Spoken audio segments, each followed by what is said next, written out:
آیا تا به حال اسم سازمان SCP به گوشتون خورده؟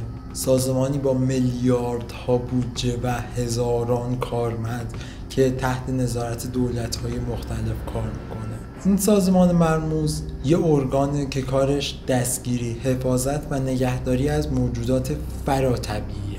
اما چه نوع موجوداتی؟ اصلا این موجودات چی هستن که اینقدر مهمن و این همه منابع و سرمایه صرفشون میشه؟ اگه میخواید اطلاعات بیشتری راجع به این سازمان بدونید حتما تا آخر ویدیو همراه من باشید.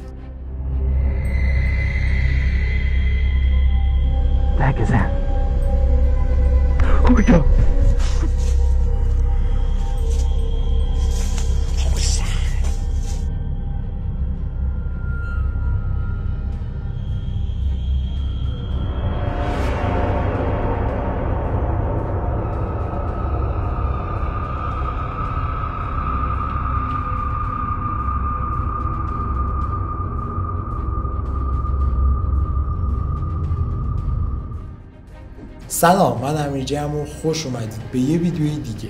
اگه اولین باره که با چنل من آشنا میشی و اولین بار ویدیوم رو میبینی بهت پیشنهاد میکنم که حتما یه سر به چنلم بزن و اگه از محتوا و موضوع چنلم خوشت اومد سابسکرایب کن و اون زنگولش هم فعال کن. دمت گرم.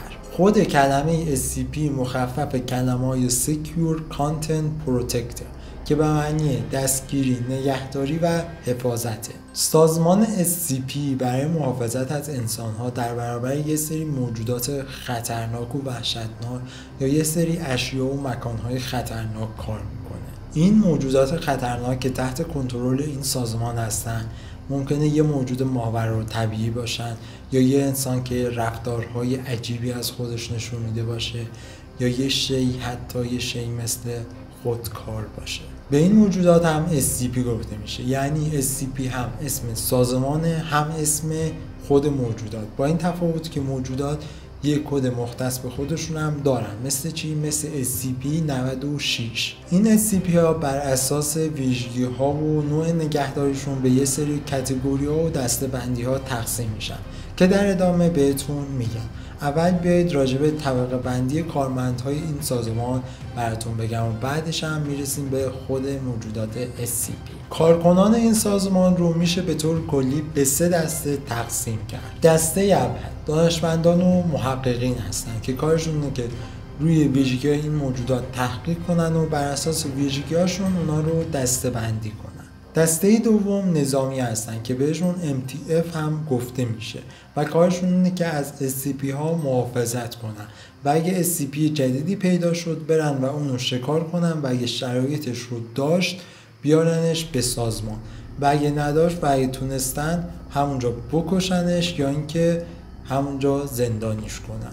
دسته سوم که یکی از دارک ترین و ترسناک ترین دسته هاست، از زندانیایی که حکم اعدام یا حکم ابدشون صادر شده و خانواده‌ای ندارن از سراسر دنیا تشکیل شده و محققین از اونا استفاده میکنن که به رفتارهای SCP ها پی ببرن و مرگشون توسط SCP ها حتمی و قطعیه. میرسیم به خود SCP ها. همونطور که گفتم SCP ها هم یه کاتگوری هایی دارن که سازمان بر اساس ویژگی هاشون و قدرتشون و کلا اطلاعاتی که ازشون داره اونا رو دسته بندی کرده. اولین دسته از SCP ها سیف یا امنه که سازمان به خوبی ویژگی ها و اطلاعات اونا رو میدونه و میتونه به راحتی اونا رو مهار کنه. البته اینکه اینا در دسته سیف هستن به معنی این نیست که اونا خطری ندارن، فقط به معنی اینه که سازمان کاملا تونسته اونا رو مهار کنه و راه مهار کردنشون رو پیدا کرده. مثل چی؟ مثل SCP-205 که یک کلیده. آره یک کلید، ولی نه هر کلیده، یک کلید خاص که میتونه تمام درهای دنیا رو چه دیجیتالی چه آنالوگ باز کنه. شاید در ظاهر خود اون کلید خطر آنچنانی نداشته باشه، اما شما فکر کنید که یه نفر این کلید رو داشته باشه و بتونه تمام درهای دنیا رو باز کنه. به نظرم اتفاق خوبی اصلا نمیفته. و اما از دسته بعدی ماجرا جالب تر میشه، یعنی دسته یوکلید ها. SCP های این دسته نگهداریشون نیاز به شرایط خاصی داره و سازمان هنوز اونقدر که باید راجبشون اطلاعات کسب نکرده و نمیتونه به خوبی مهارشون کنه. هیچ انسان عادی تحت هیچ شرایطی نباید حتی نزدیکشون بشه، چه برسه که بخواد بهشون دست بزنه، چون این SCP ها خیلی غیر قابل پیش بینی هستند. ممکنه توی یه چشم برم زدن طرفو از پا در بیارن و یا حتی بکشن.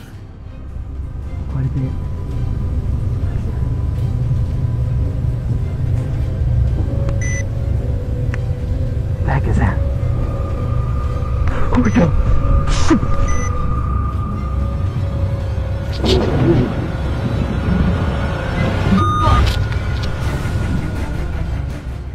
90% SCP ها مربوط به همین دسته میشن. مثل چی؟ مثل SCP 096 که تقریبا شبیه انسانه ولی با قدی درازتر، یه چیزی حدود 2.5 متر و هیکلی به شدت لاغر با دستای درازی که تا روی زمین کشیده میشن و فکی که 4 برابر فک انسان ها باز میشه. این SCP در حالت عادی یه موجود آروم و گوشه‌گیره، ولی خدا اون روزو نیاره که یه نفر صورت این SCP رو ببینه، چه از طریق عکس، چه فیلم و چه واقعیت. وقتی کسی صورت اون رو ببینه شروع میکنه اول به جیغ زدن و دستش رو جلوی صورتش میگیره و بعد از 1-2 دقیقه به طرف بیننده حمله میکنه و اونو میکشه.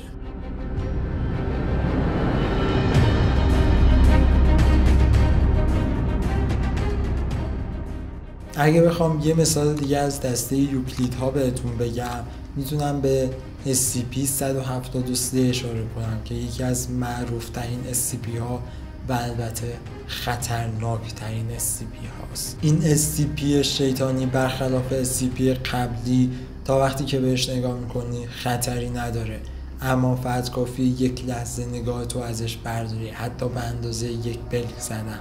اون موقع است که یهو غیبش میزنه و از پشت سر بهت حمله میکنه و گردنتو میشکنه. کارمندای سازمان وقتی برای نظافت و تخلیه اتاق وارد محفظه این موجود میشن باید حتما در گروه‌های 3 نفری وارد بشن و هر موقع هر کدوم که بخوام پلک بزنن باید به اون یکی خبر بدن.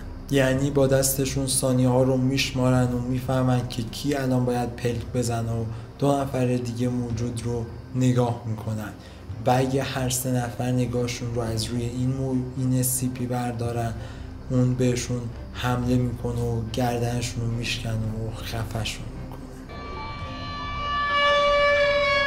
بذارید یه مثال هم از مکانها براتون بگم. مثل چی؟ مثل SCP 087 که یه راهپله است و اونقدر طولانیه که بهش میگن راهپله بی پایان.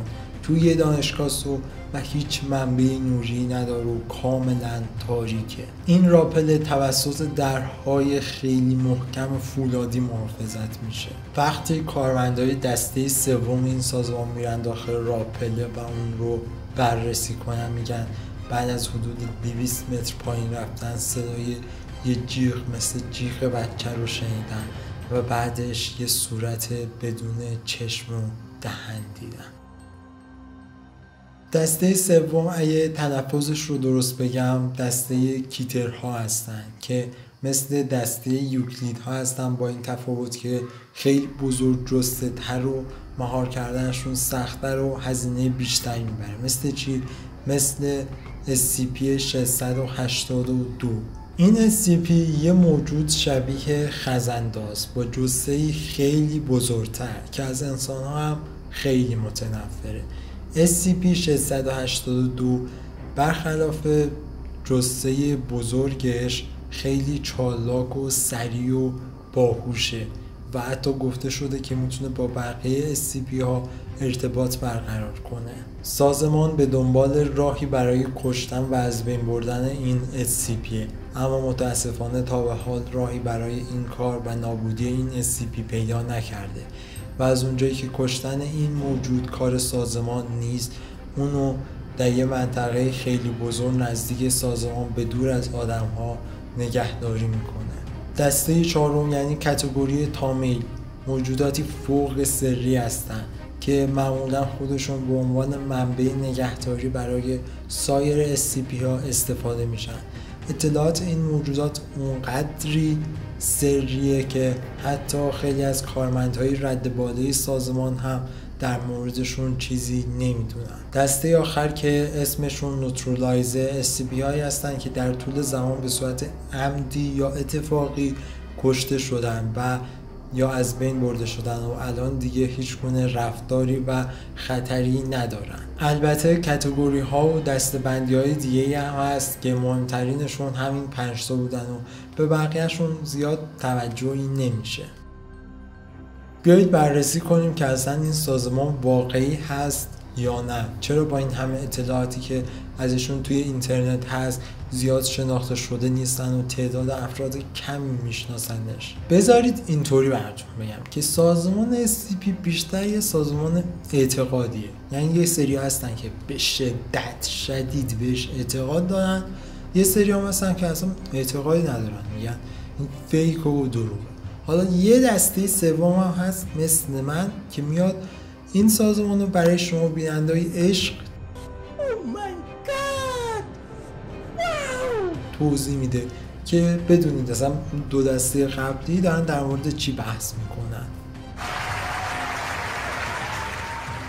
اما به نظر من موجوداتی که تو این سازمان هستن یه سریاشون واقعی هن، یه سریاشون هم دیگه خیالی هن، یا میتونیم اینطوری بگیم مثلا در آینده ممکنه به وجود بیاد.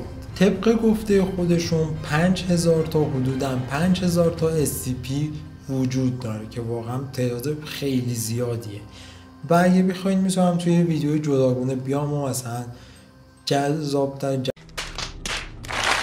جذابترین که نه جالبترین یا خطرناکترین و عجیبترین SCP ها رو براتون بگم.